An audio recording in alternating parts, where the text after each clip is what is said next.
ವಶೀಕರಣ ಅನ್ನುವಂಥದ್ದೇ ಒಂದು ಕ್ರೈಮ್, ಒಂದು ಅಪರಾಧ. ಅದು ಅಕ್ರಮವಾಗಿ ಅನುಮತಿ ಇಲ್ಲದೆ ಬಲಾತ್ಕಾರದಿಂದ ವಶಪಡಿಸಿಕೊಳ್ಳುವುದು ಅನ್ನುವಂತಹ ಅರ್ಥ ವಶೀಕರಣ ಅಂತಂದರೆ. ಅಲ್ಲಿ ಒಲುಮೆ ಇರಲ್ಲ, ಬಲಾತ್ಕಾರ ಇರುತ್ತೆ.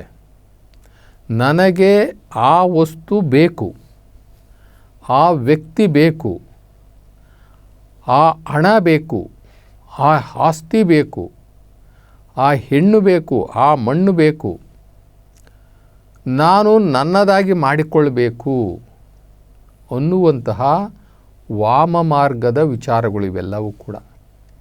ಈ ವಶೀಕರಣ ಅಂತಕ್ಕಂಥದ್ದೇ ಅಪರಾಧ.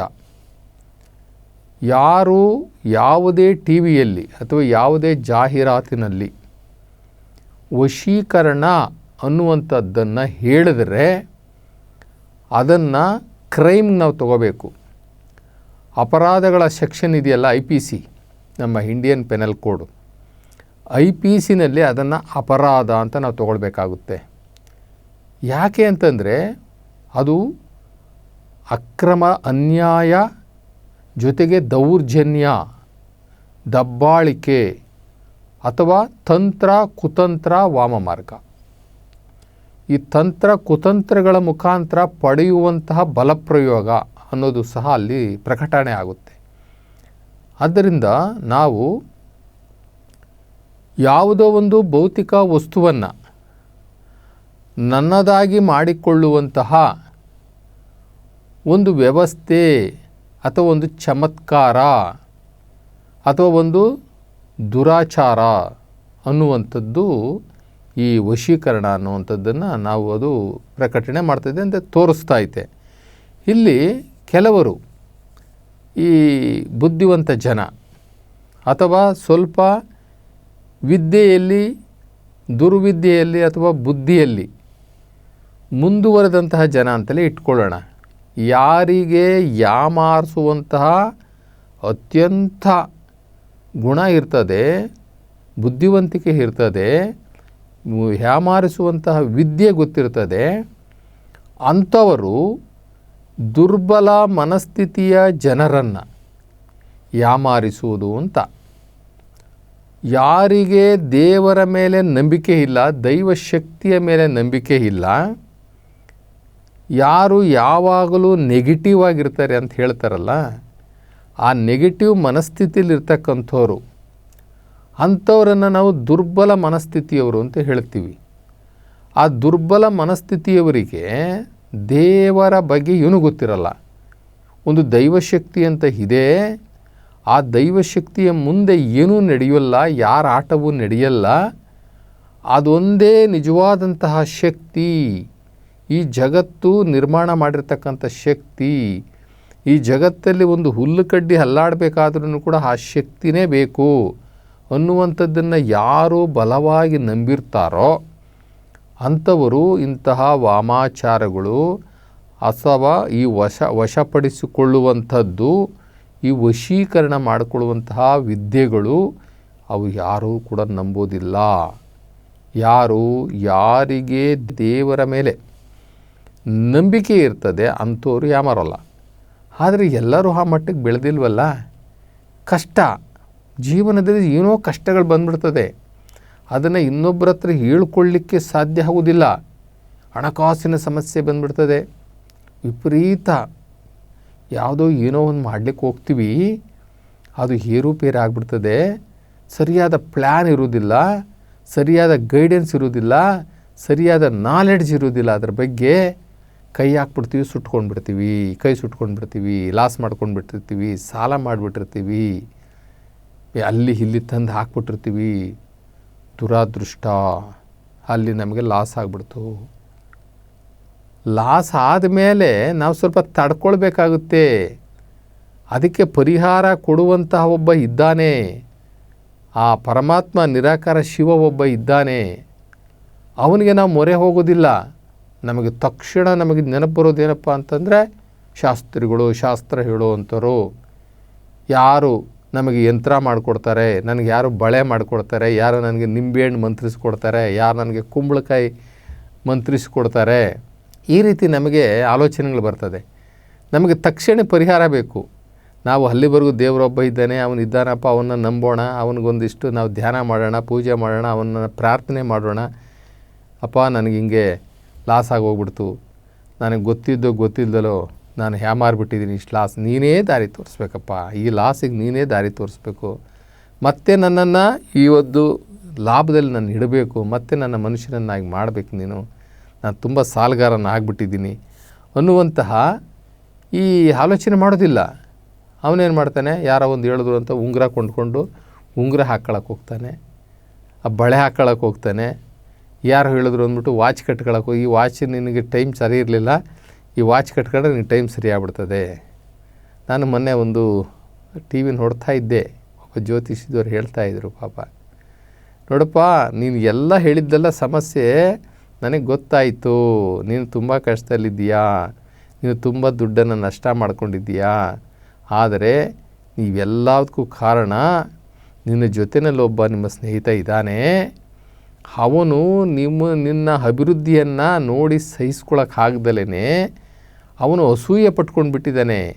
ಅವನದು ಕಣ್ಣು ನಿನ್ನ ಮೇಲೆ ಬಿದ್ದುಬಿಡ್ತು, ನಿಮ್ಮ ಬಿಸ್ನೆಸ್ ಮೇಲೆ ಬಿದ್ದುಬಿಡ್ತು. ಹೀಗಾಗಿ ನಿನ್ನ ಜೊತೆಯಲ್ಲೇ ಓಡಾಡ್ತಕ್ಕಂಥ ಒಬ್ಬ ಸ್ನೇಹಿತನ ಆ ಕಣ್ಣು ದೃಷ್ಟಿ ನಿನ್ನ ವ್ಯಾಪಾರದ ಮೇಲೆ ಬಿದ್ದುಬಿಟ್ಟು ನೀನು ತುಂಬ ಲಾಸ್ ಆಗೋಗ್ಬಿಟ್ಟಿದೀಯಾ ಅನ್ನುವಂಥ ಮಾತನ್ನು ಹೇಳಿದಾಗ ಅವನು ಪಾಪ ಹೇಳ್ತಾ ಇದ್ದ, ಗುರುಗಳೇ ಏನು ಮಾಡಬೇಕು, ನಾನು ನಿನಗೆ ಇನ್ನೊಂದು ಕಣ್ಣು ಕೊಡ್ತೀನಿ, ಆ ಕಣ್ಣು ದೃಷ್ಟಿ ಕೊಡ್ತೀನಿ, ಆ ಕಣ್ಣು ದೃಷ್ಟಿ ಫೋಟೋ ಒಂದು ಕೊಡ್ತೀನಿ, ಆ ಕಣ್ಣು ದೃಷ್ಟಿ ಫೋಟೋ ತೊಗೊಂಡೋಗಿ ನೀನು ಹಾಕೋ, ಆ ದೃಷ್ಟಿನ ಸೋಲಿಸ್ಬಿಡ್ತದೆ, ಈ ದೃಷ್ಟಿ ಗೆದ್ದು ಬಿಡ್ತದೆ. ಯಾವಾಗ ನಿನಗೆ ದುಡ್ಡು ತಾನಾಗೇ ಬಂದುಬಿಡ್ತದೆ, ಎಲ್ಲ ಲಾಸೆಲ್ಲ ಸರಿ ಹೋಗ್ಬಿಡ್ತದೆ, ಮೊದಲ ಸ್ಥಿತಿನಲ್ಲೇ ಬಂದುಬಿಡ್ತೀಯ ನೀನು. ಆಹಾ, ಇದೆಲ್ಲ ಸಾಧ್ಯನಾ? ಇದೆಲ್ಲ ನಡೆಯುತ್ತಾ? ಇದೆಲ್ಲವೂ ಸಾಧ್ಯನಾ? ಯಾಕೆ ನಾವು ಎಲ್ಲೋ ಒಂದು ಕಡೆ ನಾವು ಈ ವಾಮ ಮಾರ್ಗದ ವಿಚಾರಗಳನ್ನು, ಈ ಮಾಟ, ಈ ಮಂತ್ರ, ಈ ಯಂತ್ರ, ಈ ತಂತ್ರ, ಇವೆಲ್ಲವೂ ಕೂಡ ಕುತಂತ್ರಗಳೇ. ಇವೆಲ್ಲ ಯಾರಿಗೋ ಒಂದಷ್ಟು ಯಾಮಾರಿಸುವಂತಹ ಶಕ್ತಿ, ತಿಳುವಳಿಕೆ, ಬುದ್ಧಿ, ಅಥವಾ ಯಾವುದೋ ಒಂದು ವಾಕ್ಚಾತುರ್ಯ ಅಥವಾ ಒಂದು ವಾಕ್ ಶಕ್ತಿ ಬಂದಿರ್ತದೆ, ಅವ್ರು ಇನ್ನೊಬ್ಬರನ್ನು ನಂಬಿಸುವಷ್ಟು ಅವರು ವಾಕ್ ಸಿದ್ಧಿ ಪಡ್ಕೊಂಡಿರ್ತಾರೆ ಅಂತ ಇಟ್ಕೊಳ್ಳೋಣ. ಇದನ್ನೆಲ್ಲ ನಾವಿವತ್ತು ಬಹಳ ನಂಬ್ತಾ ಇದ್ದೀವಿ, ನಾವು ಯಾಮಾರ್ತಾ ಇದ್ದೀವಿ. ಆದರೆ ಈ ವಶೀಕರಣಗಳು ಅನ್ನುವಂಥದ್ದು ವಿಚಾರ ಬರ್ತದಲ್ಲ, ಇದು ಭೌತಿಕ ಜಗತ್ತಿನ ವಸ್ತುಗಳನ್ನು ವಶೀಕರಣ ಮಾಡಿಕೊಳ್ಳುವಂಥ ವಿಚಾರಗಳಿರ್ತವೆ, ಅಥವಾ ಹೊನ್ನು, ಹೆಣ್ಣು, ಮಣ್ಣು, ಈ ಮೂರಲ್ಲಿ ಯಾವುದೋ ಒಂದನ್ನು ವಶೀಕರಣ ಮಾಡಿಕೊಳ್ಳುವಂತಹ ಒಂದು ವಿಚಾರ ಇರ್ತದೆ ಅಂತ ಇಟ್ಕೊಳ್ಳೋಣ. ಇದು ತಾನಾಗೆ ಒಲಿದು ಬಂದರೆ ಮಾತ್ರ ನಮ್ಗೆ ಒಳ್ಳೆಯದಾಗೋದು. ಇದನ್ನು ಫಸ್ಟು ತಿಳ್ಕೊಳ್ಬೇಕು. ಯಾವುದೇ ಒಂದು ಹೆಣ್ಣಾಗಲಿ, ಹೊನ್ನಾಗಲಿ, ಮಣ್ಣಾಗಲಿ, ಸಂಬಂಧಗಳಾಗಲಿ, ವಸ್ತುಗಳಾಗಲಿ, ಏನೇ ಆಗಲಿ, ಅವು ತಾನಾಗೆ ಒಲಿದು ಬಂದರೆ ಮಾತ್ರ ನಮಗೆ ಅದರಿಂದ ಸುಖ, ಸಂತೋಷ, ನೆಮ್ಮದಿ, ಸಮೃದ್ಧಿ. ನಾವು ಬಲಾತ್ಕಾರದಿಂದ ನಾವೇನನ್ನು ಪಡ್ಕೊಳಕ್ಕೆ ಹೋಗಬಾರ್ದು. ಮಾನವ ಒಂದು ಪ್ಲ್ಯಾನ್ ಹಾಕಿದ್ರೆ ದೇವರದೊಂದು ಪ್ಲ್ಯಾನ್ ಇರ್ತದೆ. ತಾನೊಂದು ಬಗೆದರೆ ದೇವನೊಂದು ಬಗಿತಾನೆ. ಅದರಿಂದ ನಮಗೆ ಏನು ಬೇಕು ಅಂತಕ್ಕಂಥದ್ದನ್ನು ಆ ಶಿವನೇ ಕೊಡಬೇಕೇ ಹೊರತು ನಾವು ವಾಮ ಮಾರ್ಗದಲ್ಲಿ ನಾವು ಅದನ್ನು ಪಡ್ಕೊಳ್ಳಿಕ್ಕೆ ಹೋಗಬಾರದು.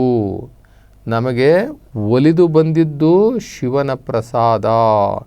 ಅದು ಬೇಕು ಎಂಬುದು ಬೇಡ ಎಂಬುದರ ಬೆಲೆ ನಮಗೆ ಅವಲಂಬಿತವಾಗುತ್ತದೆ. ಬೇಕು ಎಂಬುದು ಕಾಯಗುಣ, ಅದನ್ನು ವಶಪಡಿಸ್ಕೊಳ್ಬೇಕು ಅಂತಕ್ಕಂಥದ್ದು ಈ ಶರೀರ ಧರ್ಮ, ಈ ಶಾರೀರಿಕ ಧರ್ಮ. ನಾವು ವಶಪಡಿಸ್ಕೊಳ್ಳುವಂಥದ್ದಲ್ಲ, ಇದು ಕಾಯಗುಣ. ನಮಗೆ ಒಲಿಯದೇ ಬರುತ್ತದಲ್ಲ, ನಾವು ಏನನ್ನೂ ಕೇಳದಲ್ಲ ಪರಮಾತ್ಮನೇ ನಮಗೆ ಕೊಡ್ತಾನಲ್ಲ, ಅದು ಶಿವಪ್ರಸಾದ. ಇದು ಕಾಯಪ್ರಸಾದ ಅಂತಕ್ಕಂಥದ್ದು. ಅದು ಕೆಟ್ಟದು. ನಮ್ಮ ದುರ್ಗುಣಗಳಿಂದ, ನಮ್ಮ ದುರಾಚಾರಗಳಿಂದ, ನಮ್ಮ ದುರಹಂಕಾರದಿಂದ, ದುರ್ಬುದ್ಧಿಯಿಂದ ಪಡ್ಕೊಳ್ಳುವಂಥದ್ದು ಇದೆಯಲ್ಲ, ಅದರಿಂದ ನಮಗೆ ಸುಖ, ಶಾಂತಿ, ನೆಮ್ಮದಿ ಸಿಕ್ಕೋದಿಲ್ಲ. ಅದು ಕಾಯಗುಣ. ಆದರೆ ಆ ಪರಮಾತ್ಮನೇ ನಮಗೆ ಕೊಡ್ತಾನಲ್ಲ, ಅದರಿಂದ ನಮಗೆ ಎಲ್ಲವೂ ಕೂಡ ಇರ್ತದೆ. ಅದರಿಂದ ನಾವಿಲ್ಲಿ ಒಂದು ವಿಚಾರವನ್ನು ಸ್ಪಷ್ಟೀಕರಣ ಮಾಡಿಕೊಳ್ಬೇಕು. ಈ ವಶೀಕರಣ ಈ ವಶೀಕರಣ ನಾವು ಒಂದೇ ಒಂದು ವಿಷಯದಲ್ಲಿನ ವಶೀಕರಣ ಮಾಡ್ಕೊಳ್ಬೋದು. ಯಾವುದನ್ನು? ಆ ದೇವರ ಬಲವನ್ನು ಪಡ್ಕೊಳ್ಳೋವಂಥದ್ದು. ಕೆಲವರು ಹೇಳ್ತಾರೆ, ಬಿಡಪ್ಪ ಅವನಿಗೆ ದೇವರ ಅನುಗ್ರಹ ಇದೆ, ಅವನನ್ನು ಯಾರು ಏನೂ ಮಾಡೋಕ್ಕೋಗೋದಿಲ್ಲ, ಅವನಿಗೆ ದೈವಶಕ್ತಿ ಇದೆ, ಅವನಿಗೆ ದೇವರ ಮೇಲೆ ವಿಪರೀತವಾದ ನಂಬಿಕೆ ಇದೆ, ಹೀಗಾಗಿ ಅವನಿಗೆ ಯಾರೂ ಕೆಟ್ಟದ್ದು ಮಾಡೋಕ್ಕಾಗೋದಿಲ್ಲ ಅಂತ ಹೇಳ್ತಾರೆ. ಮತ್ತೊಂದು ಕಡೆ ಹೇಳ್ತಾರೆ, ಅದು ಅವನು ಯಾರೂ ನಂಬೋದಿಲ್ಲ, ಅವನು ಯಾವಾಗಲೂ ಕೂಡ ಕೆಟ್ಟದ್ದನ್ನೇ ನಂಬ್ತಾನೆ, ಕೆಟ್ಟದ್ದನ್ನೇ ಮಾಡ್ತಾನೆ, ಒಳ್ಳೇದು ಹೇಳಿದ್ರೆ ಅವನ ಕಿವಿಗೆ ಹೋಗೋದೇ ಇಲ್ಲ ಅಂತಕ್ಕಂಥವ್ರಿಗೆ ನಾವು ಯಾರು ಏನು ಹೇಳಿದ್ರೂ ಸಹ ಅವ್ರಿಗೇನು ಕೇಳೋದಿಲ್ಲ.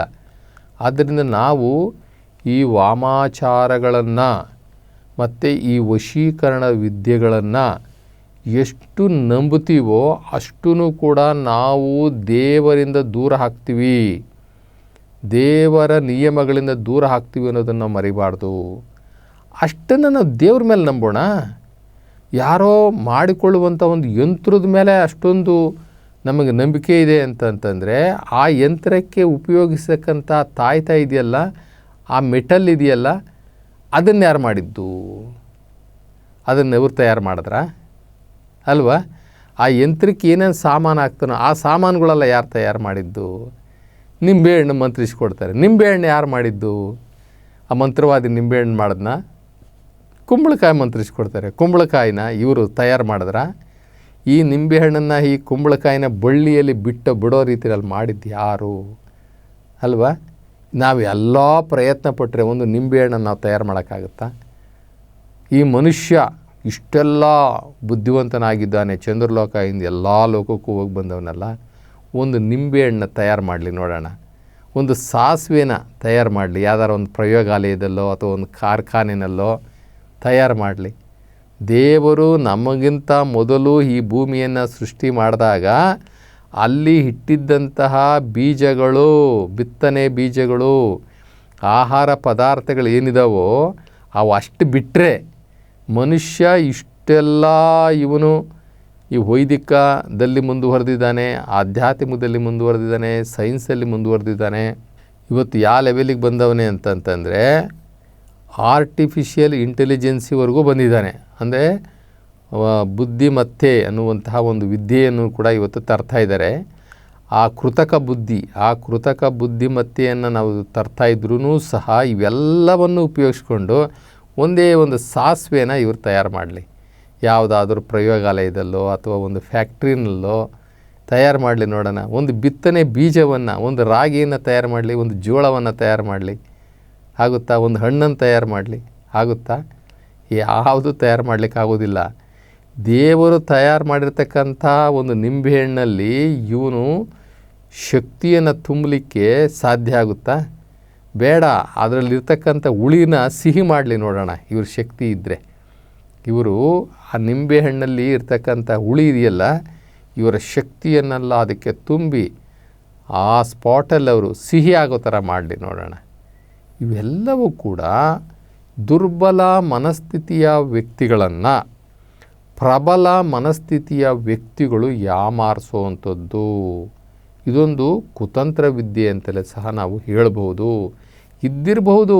ಈಗ ಈ ಒಂದು ವಶೀಕರಣಗಳು ಇವೆಲ್ಲವೂ ಕೂಡ ಯಾವುದೋ ಕಾಲದಲ್ಲಿ ಒಂದು ಮಂತ್ರಶಕ್ತಿಯಿಂದ ಅಥವಾ ಮಂತ್ರಸಿದ್ಧಿಯಿಂದ ಅಥವಾ ತಪಸ್ಸಿದ್ಧಿಯಿಂದ ದೈವಶಕ್ತಿಯಿಂದ ದೈವವನ್ನೇ ಅವರು ಅಲಂಕರಿಸಿಕೊಂಡು ಅವರೇ ದೈವಾಂಶ ಸಂಭೂತರಾಗಿ ದೇವರ ಅಂಶಗಳನ್ನು ಅಳವಡಿಸಿಕೊಂಡಂತಹ ವ್ಯಕ್ತಿಗಳು ಕೆಲವರು ಪವಾಡಗಳನ್ನು ಮಾಡಿರ್ಬೋದು. ಬಸವಣ್ಣ ಪವಾಡ ಮಾಡಿದ್ದಾನೆ, ಯೇಸು ಕ್ರಿಸ್ತ ಪವಾಡ ಮಾಡಿದ್ದಾರೆ.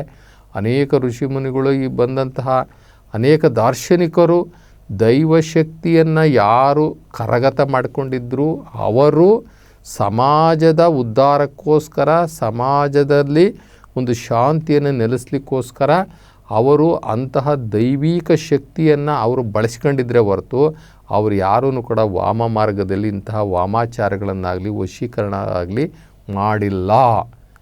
ಮಾಡೋದು ಇಲ್ಲ ಅವರು. ಯಾಕೆ ಅಂತಂದರೆ ಈ ದೈವಿಕ ಶಕ್ತಿ ಏನಾದರೂ ಬಳಕೆ ಮಾಡಿಕೊಳ್ಳುವಂತಹ ಕರಗತ ಯಾರಿಗಾದ್ರೂ ಆಧ್ಯಾತ್ಮಿಕ ಆ ಜ್ಞಾನಿಗಳಿಗೆ ಲಭಿಸಿದೆ ಅಂತಂದರೆ ಅವರು ಅಂತಹ ದೈವಿಕ ವಿದ್ಯೆಯನ್ನು ಅವರು ಹೊಟ್ಟೆಪಾಡಿಗೋಸ್ಕರ ಕ್ಷುಲ್ಲಕ ಕಾರಣಕ್ಕೋಸ್ಕರ ಈ ವಶೀಕರಣಕ್ಕೋಸ್ಕರ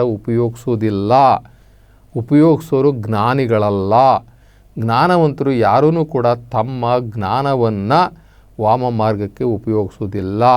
ಅವರು ಯಾವುದಕ್ಕೆ ಉಪಯೋಗಿಸ್ತಾರೆ ಅಂತಂದರೆ ಸಮಾಜ ಉದ್ಧಾರಕ್ಕೋಸ್ಕರ, ಸಮಾಜ ಕಲ್ಯಾಣಕ್ಕೋಸ್ಕರ, ಜನ ಕಲ್ಯಾಣಕ್ಕೋಸ್ಕರ, ಲೋಕ ಕಲ್ಯಾಣಕ್ಕೋಸ್ಕರ ಉಪಯೋಗಿಸ್ತಾರೆ ಹೊರತು ಅಂತಹ ವಿದ್ಯೆ ಕರಗತ ಉಳ್ಳವರು ಇವತ್ತು ಯಾರೂ ಇಲ್ಲ.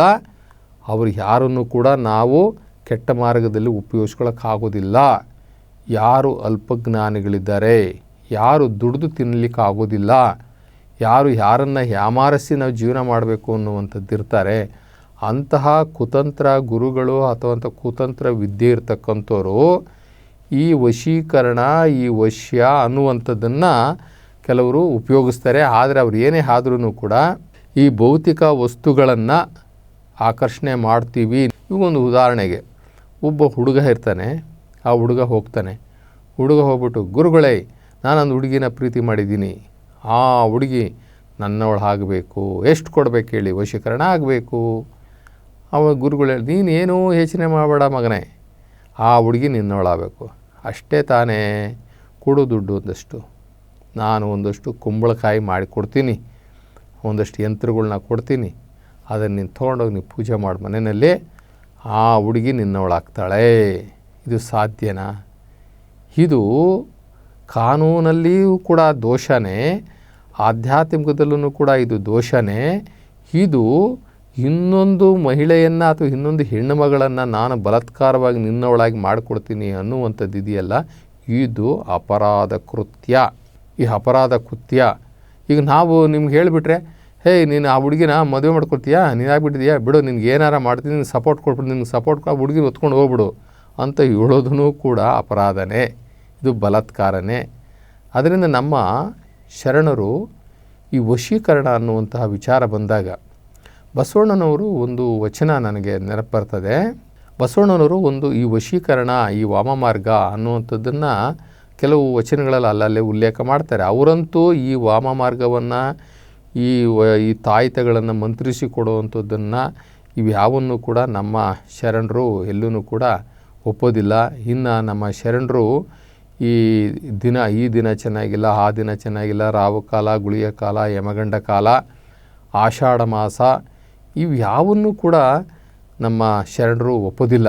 ಯಾಕೆ ಅಂತಂದರೆ ದೈವ ನಿರ್ಮಾಣ ಮಾಡಿರ್ತಕ್ಕಂಥ ಒಂದೊಂದು ಗಳಿಗೆಯೂ ಸಹ ಪವಿತ್ರವಾದ್ದು. ಹೆಂಗೆ ಪವಿತ್ರ ಅಂತಂತಂದರೆ ಈ ಗಳಿಗೆಯಲ್ಲಿ ನಾವು ಈ ಕ್ಷಣ ಬದುಕಿದ್ದೀವಿ ಅಂತಂದರೆ ಅದು ಪಾಪನ ಪುಣ್ಯನ? ಈ ಕ್ಷಣ ನಾವು ಬದುಕಿದ್ದೀವಿ ಅಂತಂದರೆ ಇದಕ್ಕೂ ಅಂತ ಪವಿತ್ರವಾದಂತಹ ಕಾಲ ಯಾವುದು ನಮಗೆ?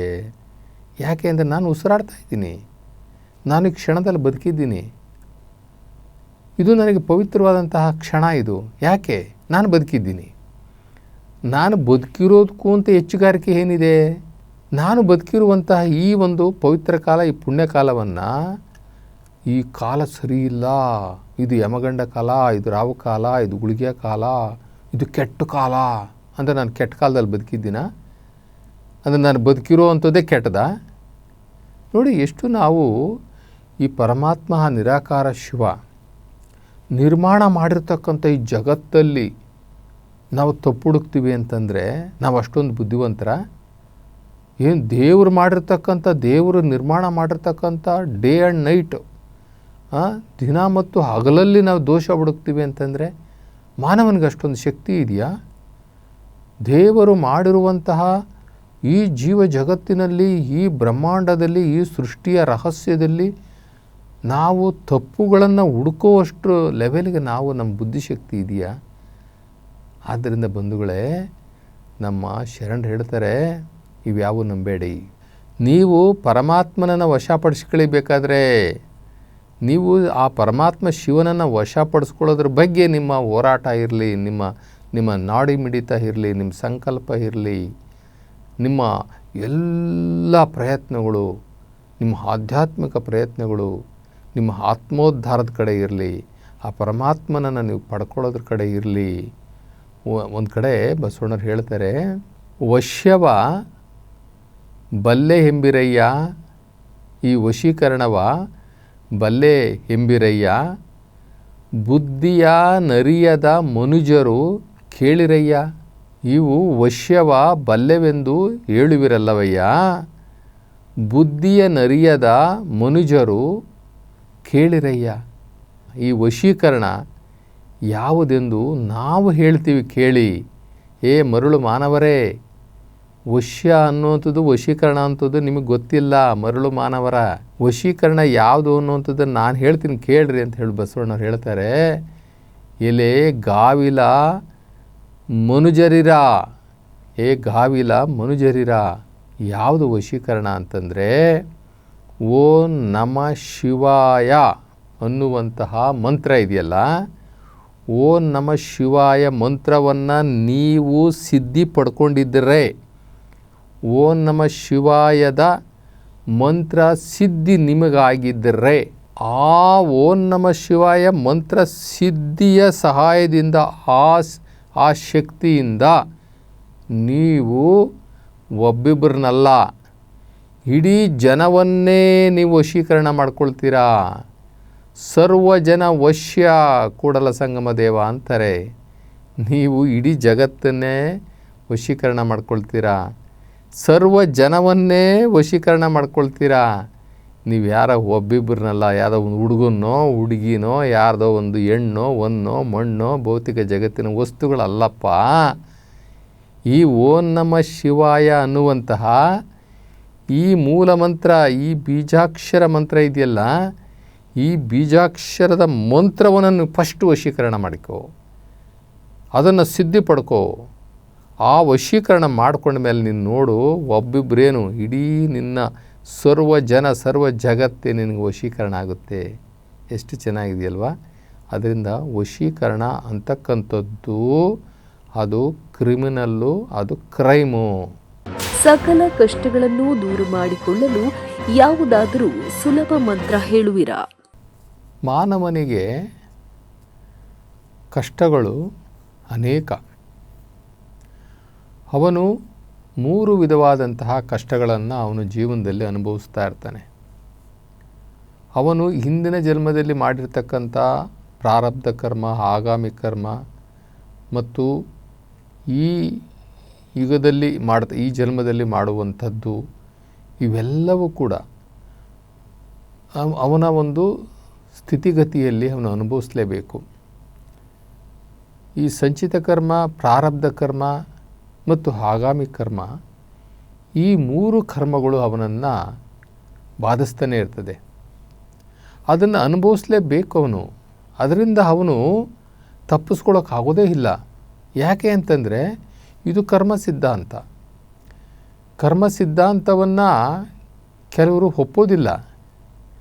ಆದರೆ ಕರ್ಮ ಸಿದ್ಧಾಂತವನ್ನು ಇಡೀ ಜಗತ್ತಿನ ಎಲ್ಲ ಧರ್ಮಗಳು ಕೂಡ, ದೊಡ್ಡ ದೊಡ್ಡ ಧರ್ಮಗಳು ಕೂಡ ಎಲ್ಲವೂ ಹೇಳ್ತವೆ. ಏನಂತಂದರೆ, ಮಾಡಿದ್ದುಣ್ಣೋ ಮಹಾರಾಯ, ನೀನು ಉಪ್ಪು ತಿಂದ ಮೇಲೆ ನೀರು ಕುಡಿಲೇಬೇಕು. ನೀನು ಉಪ್ಪು ತಿಂದಿದ್ದೀಯ ಅಂದರೆ ನೀರು ಕುಡಿಲೇಬೇಕು. ನೀನು ತಪ್ಪು ಮಾಡಿದ್ದೀಯ ಅಂದರೆ ಅದಕ್ಕೆ ಶಿಕ್ಷೆ ಇದ್ದೇ ಇದೆ. ನೀನು ಪಾಪ ಮಾಡಿದ್ದೀಯಾ ಅಂತಂದರೆ ಅದಕ್ಕೆ ಪ್ರತಿಫಲವನ್ನು ನೀನು ಊಟ ಮಾಡಲೇಬೇಕು ಅನ್ನುವಂಥದ್ದು ಇವತ್ತು ಇದೆ. ಹಾಗಿದ್ದರೆ ನಾವು ಮಾಡಿದಂತಹ ಪಾಪಕರ್ಮಗಳನ್ನು ನಾವು ಅನುಭವಿಸಲೇಬೇಕು ಅನ್ನುವುದಾದರೆ ಇದಕ್ಕೆ ಪರಿಹಾರ ಇಲ್ವಾ? ಹಂಗಾದರೆ ಯಾಕೆ ಮತ್ತೆ ನಾವು ದೇವ್ರುಗಳ್ನೆಲ್ಲ ಪೂಜೆ ಮಾಡಬೇಕು? ಏನು ಪ್ರಯೋಜನ? ದೇವ್ರುಗಳ್ನ ಪೂಜೆ ಮಾಡೋದೇನಕ್ಕೆ?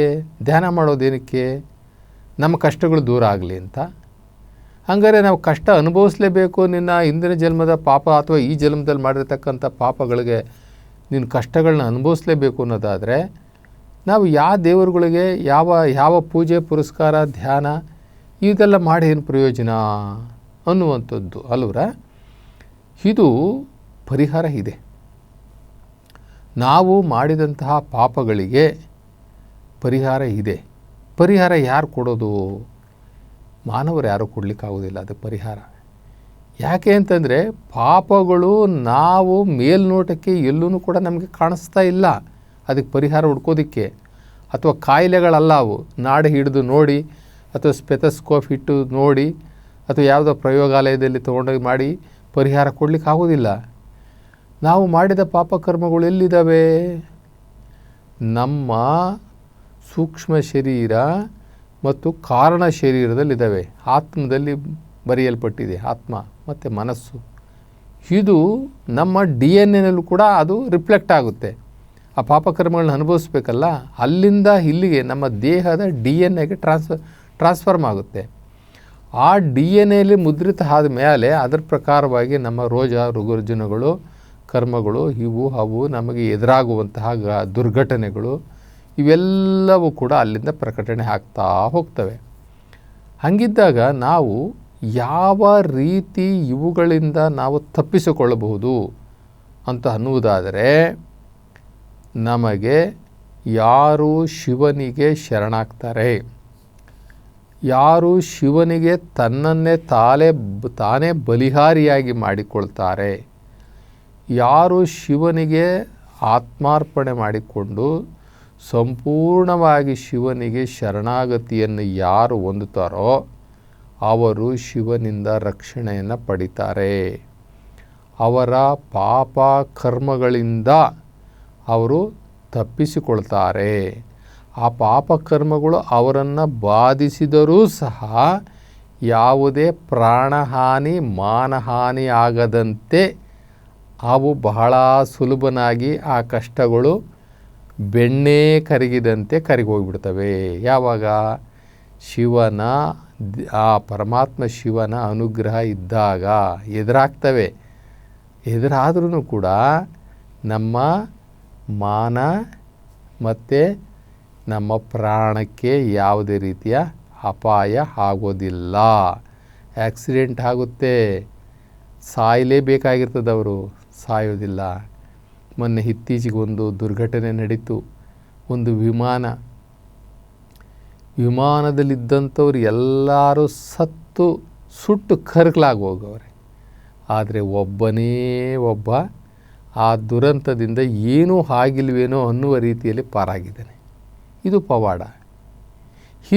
ಇವೆಲ್ಲ ನೋಡ್ತಾ ಇದ್ದಾಗ ನಮಗೆ ಯಾವುದೇ ಪಾಪ ಕರ್ಮಗಳನ್ನು ಮಾಡಿದ್ರೂ ಸಹ ಶಿವನು ಕರುಣಾಮಯಿಯಾಗಿರೋದ್ರಿಂದ, ಅವನು ಕರುಣಾಸಾಗರನಾಗಿರೋದ್ರಿಂದ, ಅವನು ಪತಿತರನ್ನು ಪಾವನ ಮಾಡುವವನಾಗಿರುವುದರಿಂದ ನಮ್ಮಂತಹ ಪತಿತರನ್ನು, ನಮ್ಮಂಥ ಪಾಪ ಮಾಡಿದವರನ್ನು ಯಾರು ಶರಣಾಗ್ತಾರೋ ಅವರನ್ನು ಪಾವನ ಮಾಡುವಂತಹ ಹೊಣೆಗಾರಿಕೆ ಅವನ ಮೇಲೆ ಇರೋದ್ರಿಂದ, ಅವನು ಆ ದಯಾಸಾಗರನಾಗಿರೋದ್ರಿಂದ ಖಂಡಿತವಾಗಲೂ ನಮ್ಮ ಪಾಪಕರ್ಮಗಳನ್ನು ನಾವು ಅವನ ಮುಖಾಂತರ ಕಳ್ಕೊಳ್ಬಹುದು.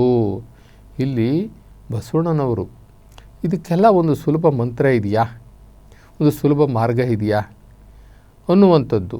ನಮ್ಮ ದೇಶದಲ್ಲಿ ಬೇಕಾದಷ್ಟು ದೇವರುಗಳಿದ್ದಾವೆ, ದೇವ್ರಿಗೆ ಲೆಕ್ಕಕ್ಕೆ ಇಲ್ಲ. ಬೇಕಾದ್ರೆ ಎಕ್ಸ್ಪೋರ್ಟ್ ಮಾಡ್ಬೋದು ಬೇರೆ ದೇಶಗಳಿಗೆ, ಅಷ್ಟು ದೇವರುಗಳು ನಮ್ಮಲ್ಲಿ ಇದ್ದಾವೆ.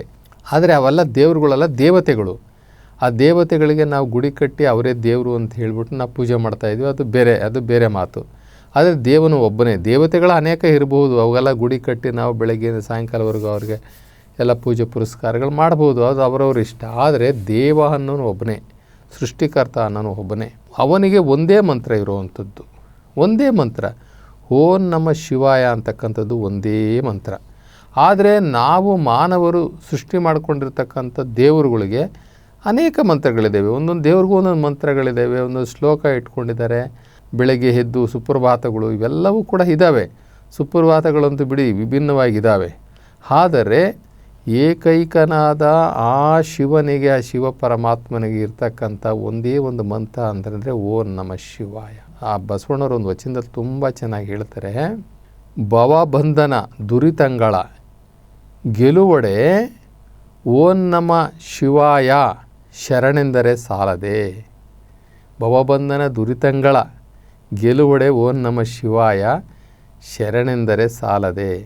ಹರ ಹರ ಶಂಕರ, ಶಿವ ಶಿವ ಶಂಕರ, ಜಯ ಜಯ ಶಂಕರ, ಶರಣೆಂದರೆ ಸಾಲದೆ ಎನ್ನ ಪಾತಕ ಪರಿಹರ. ನಾವು ಆ ಶಿವನನ್ನು ನೆನೆಸೋದ್ರಿಂದ ಎನ್ನ ಪಾತಕ ಪರಿಹರ. ಏ ಶಿವ ಕೂಡಲ ಸಂಗಮ ದೇವ, ಶರಣೆನ್ನುತ್ತಿದ್ದೇನೆ, ನಿನಗೆ ಶರಣೆನ್ನುತ್ತಿದ್ದೇನೆ. ಎನ್ನ ಮನದಲ್ಲಿ ಮತ್ತೊಂದು ಅರಿಯನಯ್ಯ, ಎನ್ನ ಮನದಲ್ಲಿ ಮತ್ತೊಂದನ್ನು ಅರಿಯನಯ್ಯ. ಓಂ ನಮಃ ಶಿವಾಯ, ಓಂ ನಮಃ ಶಿವಾಯ. ಎನಗಿದೇ ಮಂತ್ರ, ಎನಗಿದೇ ಜಪ. ಕೂಡಲ ಸಂಗಮ ದೇವ, ನೀನೇ ಬಲ್ಲೆ ಎಲೆ ಲಿಂಗವೇ. ಇನ್ನೇನು ಬೇಕು ನಮಗೆ? ಪಾತಕ ಶತಕೋಟಿಯನ್ನು ಓಡಿಸಲು ಸಾಲದೆ ಒಂದು ಶಿವನ ನಾಮ. ಪಾತಕ ಶತಕೋಟಿಯನ್ನು ಓಡಿಸಲು ಸಾಲದೆ ಒಂದು ಶಿವನಾಮ, ಸಾಲದೆ ಒಂದು ಹರನ ನಾಮ. ಕೂಡಲ ಸಂಗಮ ದೇವ. ಹೀಗೆ ನಮ್ಮ ಶರಣರು ಬಸವಣ್ಣನವರು ಎಲ್ಲ ಆ ಪರಮಾತ್ಮನನ್ನು ಶಿವನನ್ನು ಕಂಡವರು ಎಲ್ಲರೂ ಕೂಡ ಒಂದೇ ಮಂತ್ರ ಇಟ್ಕೊಂಡಿರೋದು. ಯಾಕೆ? ಒಬ್ಬನೇ ದೇವ, ಒಂದೇ ಶಕ್ತಿ, ಒಬ್ಬನೇ ದೇವ, ಒಬ್ಬನೇ ಸೃಷ್ಟಿಕರ್ತ. ಓಂ ನಮಃ ಶಿವಾಯ ಅಂತಕ್ಕಂಥದ್ದು ಒಂದೇ ಮಂತ್ರ. ಈ ಓಂ ನಮಃ ಶಿವಾಯ ಮಂತ್ರವನ್ನು ನೀವು ಕುಳಿತುಕೊಂಡು ನೀವು ಪದ್ಮಾಸನದಲ್ಲಾದರೂ ಕೂತ್ಕೊಳ್ಳಿ, ಸುಖಾಸನದಲ್ಲಾದರೂ ಕೂತ್ಕೊಳ್ಳಿ, ನೀವು ಚಿನ್ಮಯ ಮುದ್ರದಲ್ಲಿ ಕುಳಿತುಕೊಂಡು ಈ ಮಂತ್ರ ಪಠಣವನ್ನು ಬಹಳ ಆತ್ಮಿಕವಾಗಿ ಆತ್ಮದೃಷ್ಟಿಯಿಂದ ನೀವು ಮಾಡ್ತಾ ಮಾಡ್ತಾ ಮಾಡ್ತಾ ನೋಡ್ರಿ. ಒಂದು 40-50 ಮಂತ್ರ ಹೇಳಿದ್ರಿ ಅಂತ ಇಟ್ಕೊಳ್ಳಿ. ಆ ಶಿವಶಕ್ತಿ ನಿಮ್ಮ ಮೈಗೂಡಿ ನಿಮ್ಮ ಮೈಯಲ್ಲಿ ಬೆವರು ಕಿತ್ಕೊಂಡು ಬಿಡ್ತದೆ. ಆ ಶಕ್ತಿಯನ್ನು ತಡ್ಕೊಳ್ಳಿಕ್ಕಾಗ್ದಲೇ ತಲೆಯೆಲ್ಲ ಜುಮ್ ಜುಮ್ ಅಂತದೆ, ತಲೆ ನೋವು ಬಂದುಬಿಡ್ತದೆ. ಅಷ್ಟು ಶಕ್ತಿ ನಮ್ಮಲ್ಲಿ ಗ್ರಹಿಸುತ್ತೆ, ಆಕರ್ಷಣೆ ಆಗುತ್ತೆ, ಪ್ರವೇಶ ಆಗುತ್ತೆ. ಇದನ್ನು ಯಾರಿಗೂ ಗೊತ್ತಿಲ್ಲ, ಇದು ಯಾರೂ ಮಾಡ್ತಾ ಇಲ್ಲ. ಈ ಶಕ್ತಿಯನ್ನು, ಇಷ್ಟು ಸುಲಭನಾಗಿ ಶಿವಶಕ್ತಿಯನ್ನು ಪಡೆದುಕೊಳ್ಳುವಂತಹ ಮಂತ್ರ ಮತ್ತೊಂದಿಲ್ಲ. ಇದು ಭೂಮಿ ತೂಕದ ಶಿವ. ಈ ಶಿವಮಂತ್ರಕ್ಕೆ ಈ ಪೃಥ್ವಿ ಸಮಬಾರದಯ್ಯ ಅಂತಾರೆ ಬಸವಣ್ಣನವರು. ಈ ಬ್ರಹ್ಮಾಂಡವೇ ರಚನೆ ಆಗಿರ್ತಕ್ಕಂಥ ಓಂ, ಆ ಓಮನ್ನ ಶಬ್ದದಲ್ಲೇ, ಆ ಓಂಕಾರದಲ್ಲಿ ಅಕಾರ ಉಕಾರ ಮಕಾರ, ಅದು ಓಂಕಾರದಲ್ಲೇ ಇಡೀ ಬ್ರಹ್ಮಾಂಡ ರಚನೆ ಆಗಿರ್ತಕ್ಕಂಥ ಶಿವಶಕ್ತಿ ಅದು. ನೀವು ಓಂ ನಮಃ ಶಿವಾಯ ಅನ್ನುವಂಥ ಮಂತ್ರವನ್ನು ಪಠಣೆ ಮಾಡ್ತಾ ಮಾಡ್ತಾ ಮಾಡ್ತಾ ನಿಮ್ಗೆ ಆಗುವಂತಹ ಬದಲಾವಣೆಗಳನ್ನ ನೋಡ್ರಿ. ಅದಕ್ಕೋಸ್ಕರ ಕೆಲವರು ನಮಃ ಶಿವಾಯ ಅನ್ನುವಂಥ ಮಂತ್ರ ಅಷ್ಟೇ ಉಪಯೋಗಿಸಿ, ಯಾಕೆ ತಡ್ಕೊಳ್ಳೋ ಶಕ್ತಿ ಇರೋದಿಲ್ಲ. ಓಂ ನಮಃ ಶಿವಾಯ ಇದೆಯಲ್ಲ, ಅದನ್ನು ನಾವು ತಡ್ಕೊಳಕ್ಕಾಗಲ್ಲ. ಕೆಲವರು ನಮಃ ಶಿವಾಯ ಅನ್ನುವುದರ ಮುಖಾಂತರ ಅವರು ಒಂದು ಸ್ವಲ್ಪ ಮಟ್ಟಕ್ಕೆ ಅವರ ಬಾಡಿ ಸಸ್ಟೈನಬಿಲಿಟಿ ಅದು ತಡ್ಕೊಳ್ಬೇಕಲ್ಲ, ಅದನ್ನು ನೋಡಿಕೊಂಡು ಹೇಳ್ತಾರೆ. ಅದರಿಂದ ಬಂಧುಗಳೇ, ಸಕಲ ದುರಿತಗಳಿಗೆ, ಸಕಲ ಕಷ್ಟ ಕಾರ್ಪಣ್ಯಗಳ ನಿವಾರಣೆಗೆ ಒಂದೇ ಒಂದು ದಿವ್ಯ ಮಂತ್ರ, ಅದು ಓಂ ನಮಃ ಶಿವಾಯ ಅಥವಾ ನಮಃ ಶಿವಾಯ.